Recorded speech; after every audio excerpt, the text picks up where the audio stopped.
Assalamualaikum warahmatullahi wabarakatuh.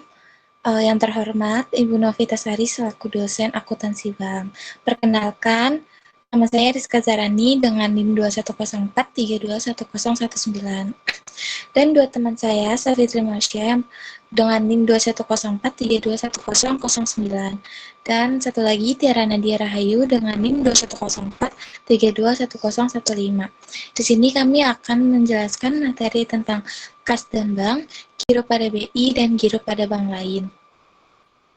Next.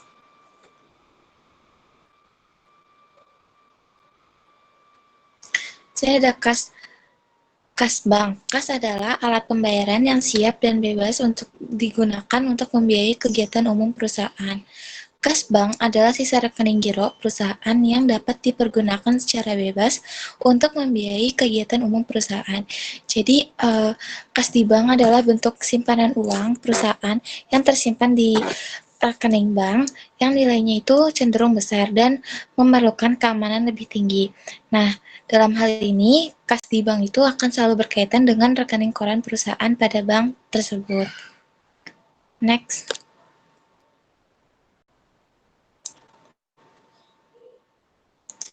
Selanjutnya itu ada rekonsiliasi bank atau akuntansi kas bank. Jadi rekonsiliasi bank adalah proses penyesuaian atas informasi catatan transaksi atau saldo kas antara catatan atas laporan keuangan perusahaan dan bank. Rekonsiliasi bank juga diartikan sebagai kegiatan merinci adanya perbedaan terhadap catatan transaksi milik bank sebagai pengelola transaksi serta catatan yang dimiliki oleh perusahaan dengan pihak bank berupa rekening koran atau biasa disebut bank statement. Pada umumnya, pencatatan pemasukan kas bank ditulis di debit dan pengeluaran kas bank di kredit. Jadi, proses rekonsiliasi bank ini akan memperlihatkan seluruh transaksi yang telah dilakukan selama periode tertentu. Nah, tapi juga menggunakan bukti yang valid. Next. Oh iya, di rekonsiliasi bank ini juga biasanya setelah membuat laporan rekonsiliasi bank, itu akan membuat jurnal penyesuaiannya. Di sini ada alasan dan tujuan rekonsiliasi. Alasannya itu dilakukan untuk mengecek ketelitian pencatatan dalam rekening kas dan catatan bank. Selain itu, untuk mengetahui jumlah penerimaan ataupun pengeluaran yang belum tercatat oleh perusahaan. Itu yang selanjutnya itu ada tujuan. Tujuannya itu untuk menyamakan catatan laporan keuangan antara perusahaan dan bank. Dengan rekonsiliasi, maka catatan laporan perbankan dan perusahaan akan lebih akurat dan lebih terstruktur. Next.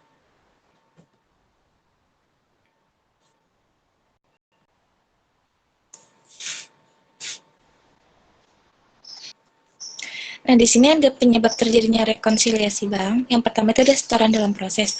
Jadi, uang tunai atau cek yang telah diterima dan dicatat oleh suatu perusahaan, tapi itu belum dicatat di bank perusahaan yang menyimpan dana itu, gitu. Terus yang kedua itu ada cek beredar. Cek yang telah dicatat oleh perusahaan tapi belum dicairkan, jadi belum terselesaikan kan tuh. Jadi nggak muncul di laporan banknya. Terus yang ketiga itu ada beban bank. Beban bank itu ketika beban yang dicatat oleh bank terhadap saldo nasabah untuk pos-pos seperti biaya pelayanan, penulisan cek, dan lain-lain yang mungkin nggak disadarin sama nasabahnya. Next.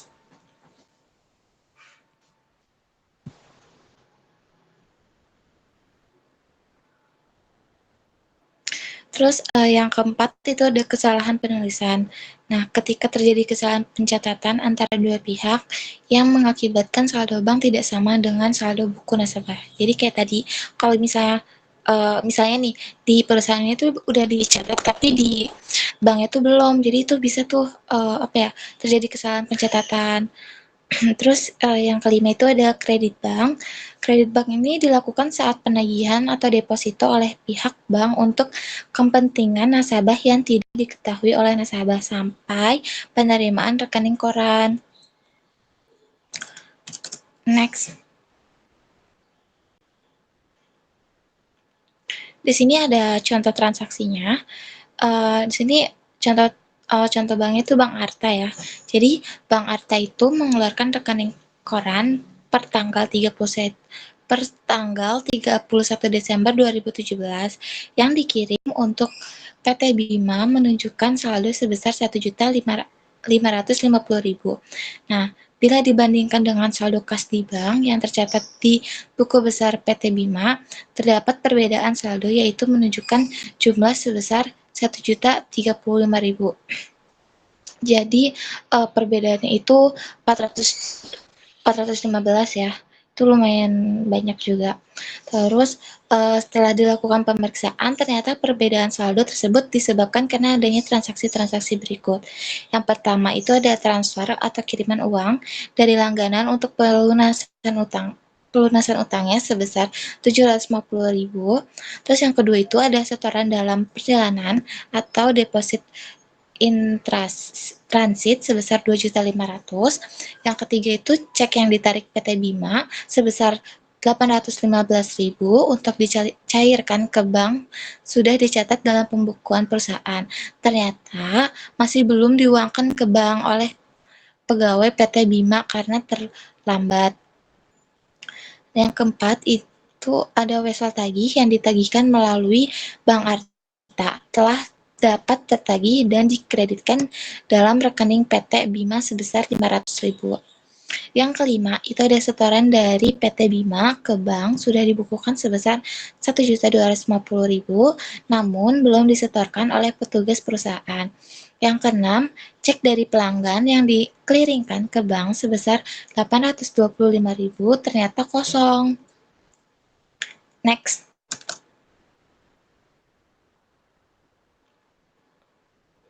Transaksi yang ketujuh itu bank ternyata salah mencatat pada pembukuan atas transaksi penarikan dana melalui cek yang ditarik PT Bintang pada rekening PT Bima sebesar 525.000. Nah, transaksi yang ke-8 itu cek yang ditarik PT Bima, ada 6 cek, itu ternyata belum diuangkan oleh penerima cek tersebut. Terus transaksi yang ke-9, bank telah mendebit rekening PT Bima untuk beban cetak buku cek sebesar 100.000. Terus yang ke-10, bank mengkredit rekening PT Bima atas pendapatan jasa giro bulan Agustus 2017 sebesar 250.000. Nah, transaksi ke-11 itu beban administrasi bank telah dicatat oleh bank sebesar 50.000, namun belum dicatat PT Bima. Nah, dari data di atas, dari transaksi di atas, diminta yang pertama itu ada laporan rekonsiliasi bank PT Bima, terus yang kedua itu ada jurnal penyesuaiannya. Next.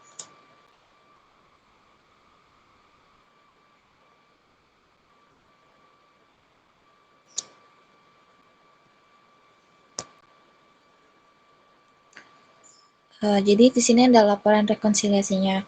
Jadi tadi kan saldo menurut bank itu kan ada 1.550.000 ya. Nah, itu tuh kita hitung dulu dari ininya setoran dalam perjalanannya itu kan 2.500.000.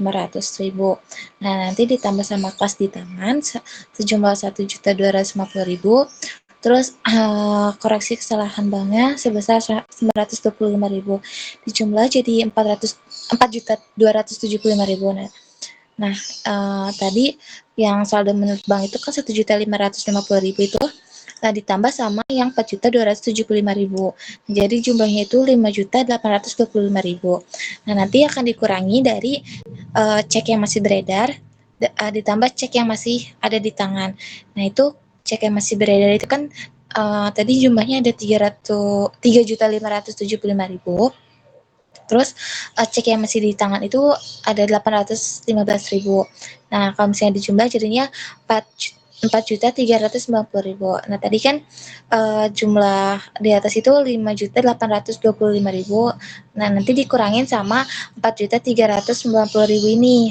Jadi jumlahnya itu saldo yang benar 1.435.000. Nah, kalau menurut saldo perusahaan itu kan tadi 910.000 ya. Nah, itu tuh dihitung itu ditambah dari kiriman uang, tambah wesel tagih, tambah pendapatan jasa giro. Jadi kiriman uangnya kan tadi ada 750.000, terus wesel tagihnya itu ada 500.000, terus pendapatan jasa gironya ada 250.000. Kalau misalnya ditambah jadinya 1.500.000. Jadi 910.000 itu ditambah sama 1.500.000, jadi jumlahnya itu 2.410.000. Nah, nanti akan dikurangi lagi nih sama cek kosong, beban cetak buku cek, sama beban admin bank. Tadi cek kosongnya itu kan jumlahnya itu 825.000 ya nominalnya. Terus beban cetak buku cek itu 100.000, terus beban admin bank itu 50.000. Jadi jumlahnya itu 975.000. Nah, tadi yang udah dijumlah di atas sejumlah 2.410.000 itu akan dikurangi nih sama 975.000. Jadi saldo yang benar itu 1.435.000. Nah, jadi pencatatan di bank sama pencatatan perusahaannya udah seimbang sejumlah 1.435.000. Nah, setelah membuat laporan rekonsiliasinya, nanti bank itu akan membuat jurnal penyesuaiannya. Di sini jurnal penyesuaiannya kas di bank itu di debit sejumlah 750.000, terus piutang dagang itu sejumlah 750 di kredit. Terus yang kedua itu ada kas di bank pada kas. Jadi kas di banknya itu di debit 500.000, terus kasnya itu di kredit 500.000 juga. Terus yang ketiga itu kas di bank pada pendapatan jasa giro. Kas di banknya itu di debit 250.000, terus pendapatan jasa gironya di kredit 250.000. Terus yang keempat itu ada piutang dagang pada kas. Jadi piutang dagangnya itu di debit sejumlah 825.000, kasnya itu di kredit juga sejumlah 825.000. Nah, yang kelima ini ada beban cetak buku cek pada kas di bank. Beban cetak buku cek ini sejumlah 100.000 pada debit, kas di banknya ini 100.000 pada kredit. Terus yang keenam ini beban admin bank pada kas di bank. Jadi beban admin bank ini di debit sejumlah 50.000 dan kas di bank sejumlah 50.000 di kredit. Next.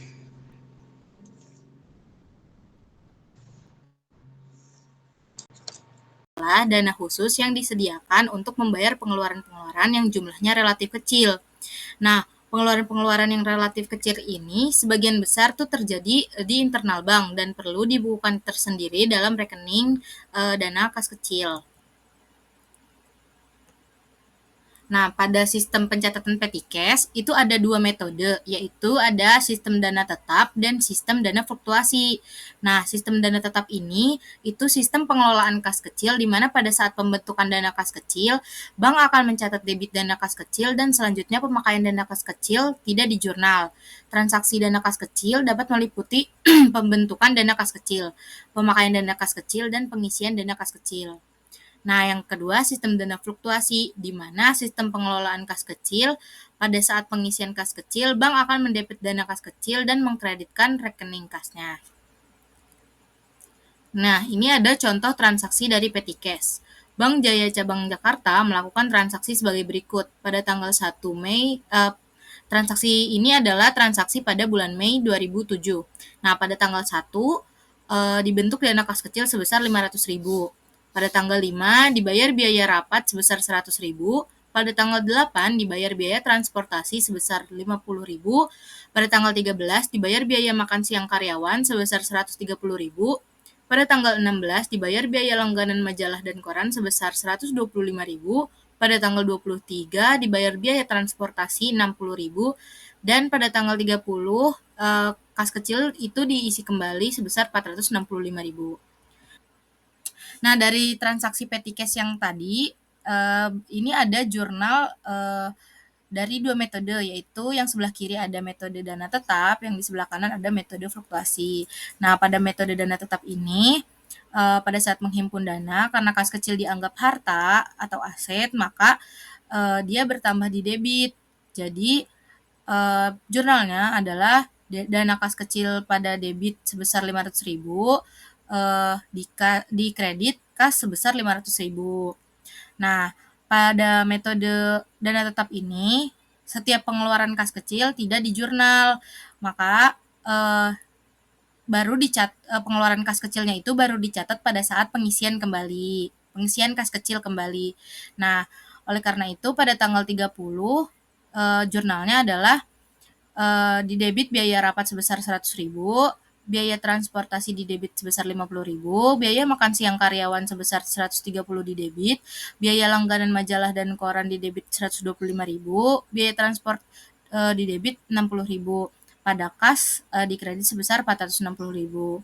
Nah, selanjutnya ada metode fluktuasi, di mana metode fluktuasi ini setiap dari penghimpunan dana kas kecil dan penggunaan kas kecil serta pengisian kembali dana kas kecil itu dicatat. Jadi tanggal 1 Mei ini pada saat menghimpun dana kas kecil di debit dan kas di kredit sebesar 500.000. Nah, pada saat tanggal 5 biaya rapat di debit sebesar 100.000 dan dana kas kecil di kredit sebesar 100.000. Lalu di tanggal 8 ada biaya transport di debit sebesar 50.000 dan di kredit dana kas kecil sebesar 50.000. Pada tanggal 13 biaya makan siang karyawan di debit 130.000, dana kas kecil di kredit 130.000. Tanggal 16 biaya langganan majalah dan koran di debit 125.000, dana kas kecil di kredit 125.000. Dan tanggal 23 biaya transport di debit 60.000, dana kas kecil di kredit 60.000. Pada tanggal 30 dana kas kecil debit 465.000, kas di kredit sebesar 465.000. Nah, 465.000 ini adalah pengeluaran kas kecil selama periode bulan Mei itu. Lalu selanjutnya ada Giro Bank Indonesia. Nah, Giro Bank Indonesia itu merupakan rekening giro milik bank umum atau komersial dalam valuta asing maupun valuta rupiah di Bank Indonesia. Nah, Giro Bank Indonesia ini, dananya ini adalah penyediaan likuiditas. Nah, dengan Giro BI, bank dapat membiayai transaksi antar cabang maupun antar bank melalui penyelesaian clearing dan transfer.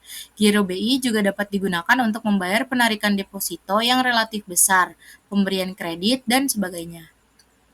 Nah, transaksi yang terjadi pada Giro Bank Indonesia ini ada transaksi clearing, nota debit atau nota kredit, pemindah bukuan, dan pengambilan dan penyetoran uang tunai ke BI oleh bank komersial.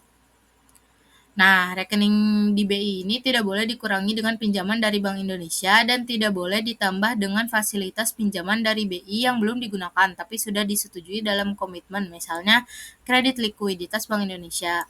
Giro BI dapat didefinisikan juga sebagai saldo rekening giro milik bank yang bersangkutan yang berada di Bank Indonesia. Nah, rekening giro Bank Indonesia ini tuh bisa valuta rupiah maupun valuta asing. Nah, selain ada giro Indonesia, ada juga namanya itu giro wajib minimum, yaitu simpanan minimum yang harus dipelihara oleh bank dalam bentuk saldo rekening giro Bank Indonesia yang besarnya ditetapkan oleh BI sebesar persentase tertentu dari dana pihak ketiga. Nah, dana pihak ketiganya itu adalah kewajiban bank kepada penduduk dan bukan penduduk dalam rupiah dan valuta asing. Nah, ini ada contoh transaksi dari Giro BI, yaitu yang pertama ada pengambilan tunai. Nah, misalnya tanggal 1 Desember 2020, Bank Treasure Bali ini mengambil tunai dana di BI Bali sebesar 600 juta. Nah, jadi jurnalnya itu di kas ada debit sebesar 600 juta dan di kredit ada Giro BI sebesar 600 juta. Karena Bank Treasure Bali ini kan mengambil tunai ya, jadi kasnya itu bertambah. Nah, posisi kas jika bertambah itu ada di debit, maka dari itu jurnalnya kas di debit sebesar 600 juta. Nah, karena mengambil tunai otomatis giro BI-nya juga giro Bank Treasure Bali ini berkurang. Jadi giro BI kan dianggap sebagai aset. Nah, maka jika berkurang posisinya ada di kredit. Nah, giro BI-nya di kredit sebesar 600 juta. Lalu selanjutnya ada transaksi penyetoran tunai. Nah, misalnya tanggal 8 Desember 2020, Bank Treasure Bali ini menyetor tunai untuk giro di Bank Indonesia sebesar 200 juta. Jadi jurnalnya itu giro BI di debit sebesar 200 juta dan kas di kredit sebesar 200 juta. Jadi karena ini Bank Treasure ini menyetor tunai untuk giro di Bank Indonesia, maka kas Bank Treasure Bali ini tuh berkurang. Nah, kas itu berkurang di kredit. Jadi kas di jurnalnya itu kas di kredit 200 juta. Nah, karena dia menyetor tunai untuk giro, nah jadi giro BI-nya Bank Treasure ini bertambah. Nah, giro BI bertambah ada di posisi di debit. Maka dari itu jurnalnya giro BI di debit sebesar 200 juta. Nah, selanjutnya ada transaksi penarikan clearing. Tanggal 12 Desember 2020, Bank Treasure Bali menerima tagihan dari Bank Seventeen Surabaya sebesar 150 juta untuk beban Tuan Dino. Nah, Tuan Dino ini adalah nasabah dari Bank Treasure Bali. Maka dari itu, Bank Treasure Bali menjurnalnya giro Tuan Dino di debit sebesar 150 juta, giro BI di kredit sebesar 150 juta. Karena Bank Treasure Bali ini kan menerima tagihan dari Bank Seventeen, otomatis dia mengurangi gironya Tuan Dino nih. Nah, giro nasabah ini bagi bank adalah sebuah hutang. Jadi makanya jika giro ini berkurang, posisinya ditaruh di debit. Jadi jurnalnya giro Tuan Dino atau giro nasabah ini di debit 150 juta. Dan ketika menerima tagihan, giro BI-nya juga giro BI Bank Treasure Bali ini berkurang juga. Nah, giro BI berkurang di kredit. Nah, giro BI berkurang di kredit sebesar 150 juta. Nah, transaksi selanjutnya ada penyetoran clearing. Misal tanggal 13 Desember 2020, Bank Treasure Bali menyerahkan warkat clearing ke BI dan pada hari itu juga clearing kedua dinyatakan berhasil sebesar 300 juta untuk keuntungan rekening giro Tuan Asahi. Nah, transaksi ini yaitu transaksi WDK, di mana harus divalidasi dulu. Tetapi pada kasus ini, warkatnya itu sudah divalidasi pada hari itu juga. Oleh karena itu, Bank Treasure Bali menjurnalnya giro BI di debit sebesar 300 juta pada giro Tuan Asahi sebesar 300 juta di kredit. Karena giro BI-nya Bank Treasure ini bertambah dan giro Tuan Asahinya juga bertambah sebesar 300 juta. Dan giro nasabah itu bertambah itu posisinya di kredit. Selanjutnya akan dijelaskan oleh Safitri Marsyah. Ini adalah materi giro pada bank lain. Rekening giro pada bank lain merupakan saldo giro yang dimiliki oleh bank yang disimpan oleh bank lain, baik dalam mata uang rupiah maupun mata uang asing. Giro pada bank lain merupakan salah satu alat likuid yang digunakan untuk meningkatkan likuiditas bank. Next.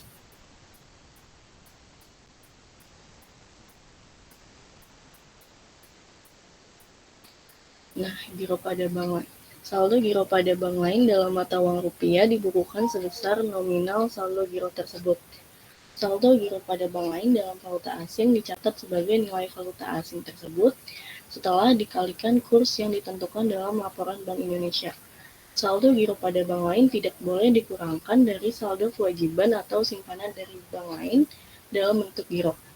Nah, giro pada bank lain ini dianggapnya adalah aset bagi bank yang menitipkan gironya. Next.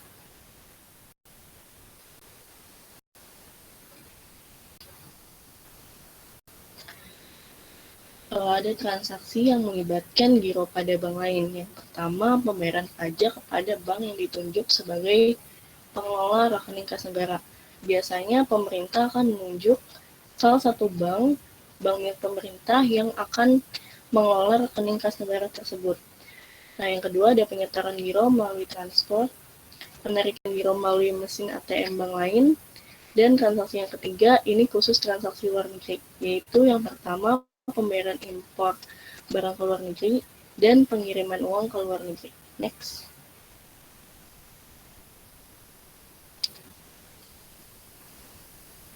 Yang pertama ada menerima setoran melalui transfer dari bank lain. Jadi ketika Nyonya Ranti nasabah Bank Wonogiri menerima transfer dari suaminya Tuan Deni nasabah Bank Papua sebesar 7 juta. Nah, Nyonya Ranti dan Tuan Deni ini beda bank, tapi suaminya ini mentransfernya dari bank sendiri dan berbeda dengan bank istrinya itu Nyonya Ranti. Next.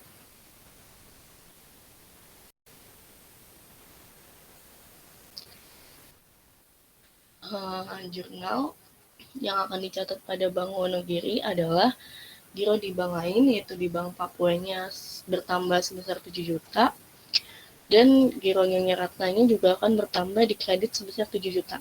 Nah, kenapa giro Nyonya Ratnanya ini bertambah di 7 juta, bertambah 7 juta di kredit? Karena giro nasabah disebut hutang oleh Bank Wonogiri. Terus ada jurnal yang dicatat oleh Bank Papua, yaitu oleh Tuan Denny. Giro Tuan Denny-nya berkurang di debit karena telah mentransfer ke gironya Nyonya Ratna. Dan giro di bank lainnya, yaitu di Bank Wonogirinya, berkurang sebesar 7 juta di kredit. Next.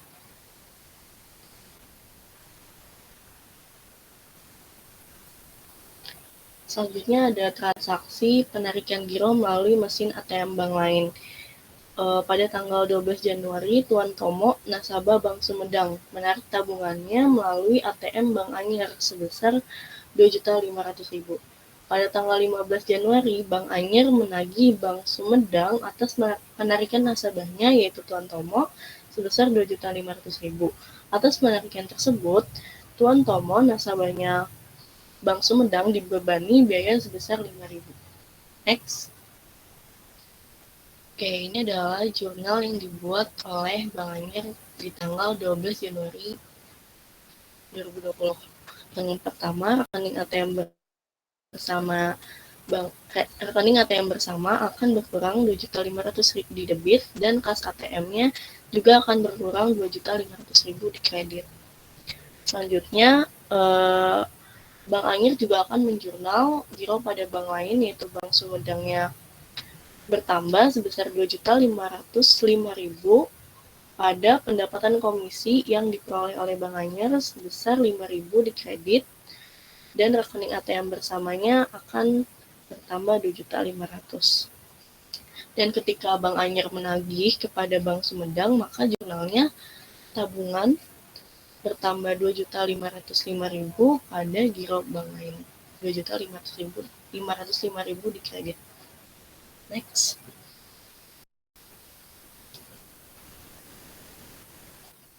Selanjutnya adalah transaksi pembayaran pajak. Bank Yunabi akan melimpahkan dana pajak yang telah diterima dari masyarakat sebesar 30 juta ke Bank Aksen, yaitu bank yang ditunjuk sebagai pengelola rekening kas negara. Next.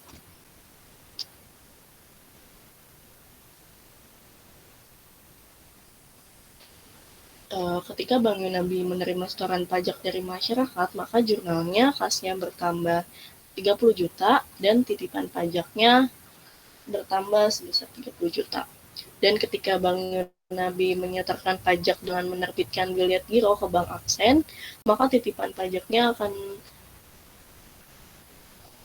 berkurang 30 juta di debit, dan giro pada bank lainnya akan berkurang di kredit sebesar 30 juta. Next. Dan ketika Bank Aksen menerima biliet giro tersebut dan menyetorkannya ke kas negara, maka jurnalnya giro pada bank lain, yaitu Bank Yunabi, bertambah sebesar 30 juta dan giro kas negaranya berkurang sebesar 30 juta. Oke, next. Nah, sekian pemaparan materi yang kami paparkan, kurang lebihnya mohon maaf. Wassalamualaikum warahmatullahi wabarakatuh.